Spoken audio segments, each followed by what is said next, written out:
لوگ کہتے ہیں بچہ پیروں پہ کھڑا ہو لے تو پھر نکاح کریں گے. اللہ کہتا ہے تم نکاح کرو، ہم پیروں پہ کھڑا کر دیں گے.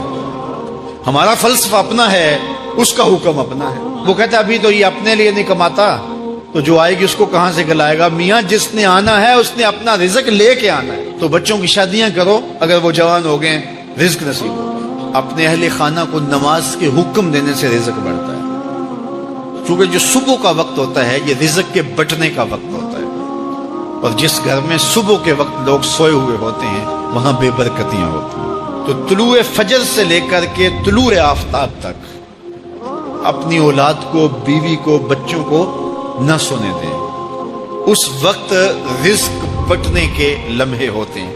کثیر دعائیں مانگیں، تلاوت کلام مجید پڑھیں، اور نماز فجر مرد حضرات مسجدوں میں جا کے باجماعت ادا کریں، اور گھروں میں جو ہے وہ بیٹیاں بہنیں مصلے بچھا لیں، تو اللہ کی رحمتوں کا نزول ہوگا. اب ایک حدیث میں رزق کے اضافے کا ایک اور نسخہ ارشاد کیا گیا. میرے حضور نے فرمایا جو شخص یہ چاہتا ہے کہ اس کے رزق میں برکتیں ہو اور اس کی عمر میں اضافہ ہو تو وہ اپنے رشتہ داروں کے ساتھ سلوک اچھا کرے. رشتہ داروں کے ساتھ اگر اچھا سلوک کرو گے تو پھر تمہارے رزق میں برکت ہو. غریب ہیں تو ان کی مدد کرو، ان کی بیٹیوں کی شادیاں اپنے ذمے لے لو اگر اللہ نے آپ کو وسعت دی ہے. ان کی پریشانیاں بانٹ لو، ان کا قرضہ ہے تو اتارنے کی کوشش کرو، ان کو مشکلات سے نکالنے کی کوشش کرو. تم ان کو مشکلات سے نکالو گے، اللہ تمہیں مشکلوں سے نکالے گا. تمہارے رزق میں بھی برکتیں ہوگی اور تمہارے مال میں بھی برکتیں ہوں.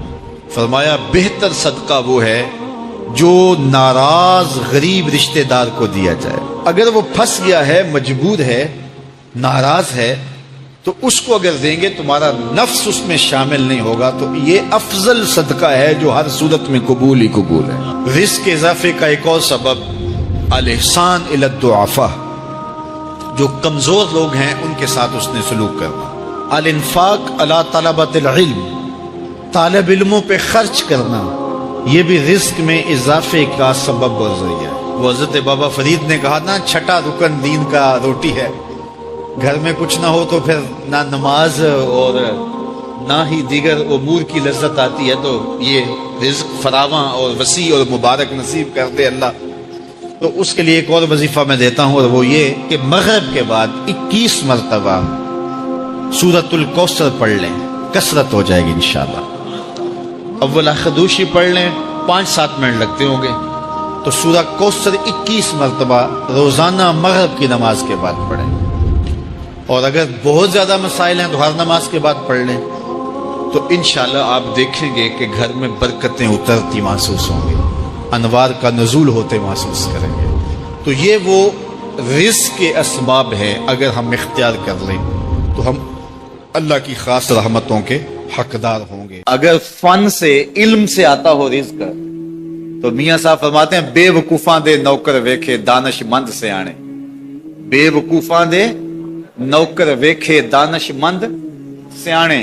انگوٹھا چھاپ شخص ہوتا ہے اور MBA جو ہے تعلیم کے حامل، اس کے منشی بیٹھے ہوئے ہوتے ہیں. تو پھر اگر علم سے کمال آتا ہوتا تو جو ہے وہ فن سے دولت ملتی ہوتی، تو پھر اس انگوٹھا چھاپ کو کیسے ملتی؟ اور یہ جو اتنا تعلیم یافتہ ہے، ماہر معاشیات ہے، یہ تو تنخواہ پہ کام کر رہا ہے، اور وہ جو ہے وہ دولت کا اسے حساب ہی نہیں ہے کہ کتنی ہے. تو اس لیے اللہ فرماتا ہے کہ یہ مت سمجھو کہ یہ تمہارے فن کا کمال ہے، یہ تمہاری جو ہے وہ محنت کا نتیجہ ہے. اللہ فرماتا ہے اولم یعلموا، کیا انہیں نہیں پتا؟ ان اللہ یبسط الرزق لمن یشاء، جس کو چاہتا ہے اس کے لیے رزق کے دروازے کھول دیتا ہے. وَيَقْدِرْ، اور جس کے لیے چاہتا ہے اس کے لیے رزق کو تنگ کر دیتا ہے. کئی لوگ کتنی محنت کرتے ہیں، نتیجہ زیرو. اور کچھ لوگ کچھ بھی نہیں کرتے، وہ مٹی کو ہاتھ لگائیں اور سونا ہو جائے، اور کئی سونے کو ہاتھ لگائیں تو مٹی ہو جائے. تو پھر کوئی طاقت کار فرما ہے نا جو مٹی کو سونا بنا دیتی ہے اور سونے کو مٹی بنا دیتی ہے. اللہ فرماتا ہے اس کو پہچانو، وہ کون ہے؟ وہ تمہارا رب ہے. مومن کا توکل اور مومن کا بھروسہ اللہ کی ذات پہ ہونا چاہیے. جب ہم اللہ کی ذات پہ اپنا مکمل بھروسہ، جسے توکل کہتے ہیں، قائم کر لیں گے تو میرے اور آپ کے آقا و مولا نے ارشاد فرمایا کہ اگر تم اللہ پر توکل کا جو حق ہے وہ ادا کر دو تو وہ تمہیں ایسے رزق عطا کرے جیسے پرندوں کو عطا کرتا ہے۔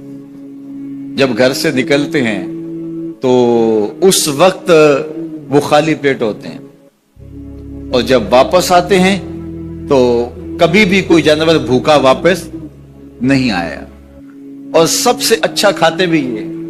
ہمارے علاقے میں تو زیادہ باغات نہیں ہیں، امرود کے باغات ہمارے علاقے میں پائے جاتے ہیں۔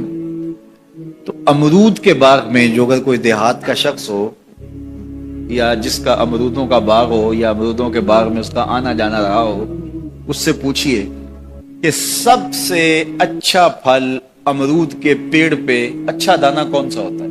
کوئی آپ کو کہے کہ یار امرود توڑ کے لاؤ، میٹھا ہو اور جو ہے وہ پکا ہوا ہو اور ذائقے دار ہو تو وہ جاؤ توڑ کے لاؤ۔ تو کوئی مجھے اگر کہے تو میں جب امرود توڑ کے لاؤں گا تو کبھی پھیکا نہیں ہوگا، میں امرود توڑ کے لاؤں گا تو کبھی بد ذائقہ نہیں ہوگا۔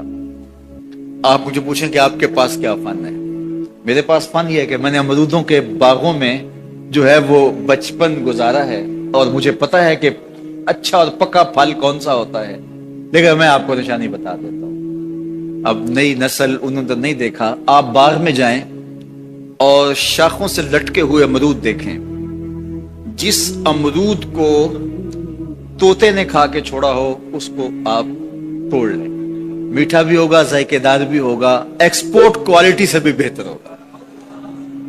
سب سے اچھا پورے پودے سے جو سب سے اچھا ہوگا وہ اس کو چونچ مارتا ہے اور پھر سارا کھاتا بھی نہیں ہے، تھوڑا سا لیا، نخرے والا آگے بڑھ گیا۔ اللہ اکبر۔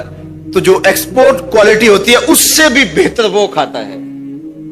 تو یہ اللہ پر توکل کرنے والے، ہمیں تو پتا ہوتا ہے نا ہم نے دکان پہ جانا ہے، ہمیں پتا ہوتا ہے ہم نے فیکٹری کام پہ جانا ہے، ہمیں پتا ہوتا ہے ہم وہ دہاڑی فلاں جگہ کرنے جانا ہے۔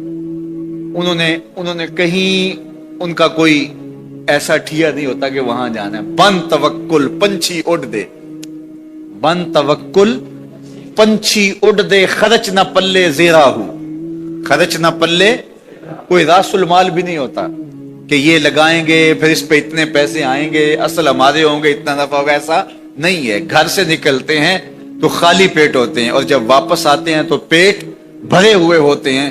میرے اور آپ کے آقا و مولا نے کہا، مجھے پورا یقین ہے اس پہ، اور آپ کو بھی پورا یقین ہونا چاہیے، انشاءاللہ ہوگا، کہ میرے حضور نے فرمایا کہ اللہ پر جو توکل ہے وہ حق ادا کرو، پھر وہ تمہیں ایسے رزق دے گا جیسے پرندوں کو دیتا ہے، تمہیں پرندوں کو دیتا ہے۔ ایکسپورٹ کوالٹی، من کان للہ کان اللہ لہ، فرمایا تم اس کے ہو جاؤ وہ تمہارا ہو جائے گا۔ اللہ نے تمہیں پیسے دیے ہیں، نئی گاڑی تم نے خریدی ہے، چھوٹے بچے کا جوتا کیوں باندھ دیا آگے تم نے؟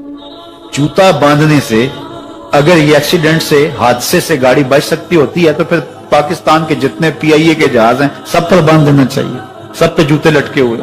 عجیب تم نے فلسفہ تراشا، کسی نے جو ہے وہ کالی رنگ کی پٹی باندھ دی نیچے، اس سے اس کو نظر نہیں لگے گی۔ گھوڑے کے پاؤں کے نیچے جو کھری لگی ہوئی ہوتی ہے، کچھ لوگوں نے اپنے گھروں میں وہ باندھی ہوئی ہوتی ہے کہ اس سے ہمارے گھر کے اندر کوئی مصیبت نہیں آئے گی، کوئی تکلیف نہیں آئے گی۔ کسی نے ہنڈیا اپنے گھر کے اوپر الٹی رکھی ہوئی ہوتی ہے، یہ ہنڈیا بچا لے گی، اور میاں ہنڈیا کیا بچائے گی تجھے؟ اللہ کے قہر سے کچھ نہیں بچا سکتا۔ جب تمہارے اوپر کوئی مصیبت نازل ہونی ہے تو کچھ نہیں بچا سکتا۔ اگر بچنا چاہتے ہو تو پھر اللہ سے استغفار کرو، اللہ تعالیٰ کی تسبیح کرو، اللہ کی تحلیل کرو، میرے حضور پہ درود پڑھو، پھر دیکھنا کہ مصیبتیں ٹلتی ہیں یا نہیں ٹلتی۔ تو یہ خام خواہ کے رکیے، اور یہ عامل لوگ جو ہیں ان کا تو کام ہی یہی ہے، ان کا کام چلتا ہے لوگ ذوف الاعتقادی میں مبتلا رہے، اور یہ کہہ دیتے ہیں کہ آپ کے خاندان میں ایک منحوس عورت ہے، یہ اس کا کیا ہوا ہے، تو کوئی نہ کوئی منحوس تو پہلے ہی انہوں نے طے کر رکھی ہوتی ہے، فوراً ذہن وہاں جا کلک ہو جاتا ہے۔ اس کا نون سے نام شروع ہوتا ہے، اس کا کاف سے نام شروع ہوتا ہے، اس کا جیم سے نام شروع ہوتا ہے، تو پورے خاندان میں کسی کا نام کاف، نون یا جیم سے تو شروع ہوتا ہی ہوگا، یا دوستوں میں، تو فوراً ذہن جو ہے ادھر منتقل ہو گیا۔ اب یہ بابا جی نے بتا دیا ہے، ہاں اس نے یہ بات کی تھی، کچھ باتیں یاد آنے لگی، اس کاف سے شروع ہونے والے نام کے ساتھ نفرت پیدا ہو گئی۔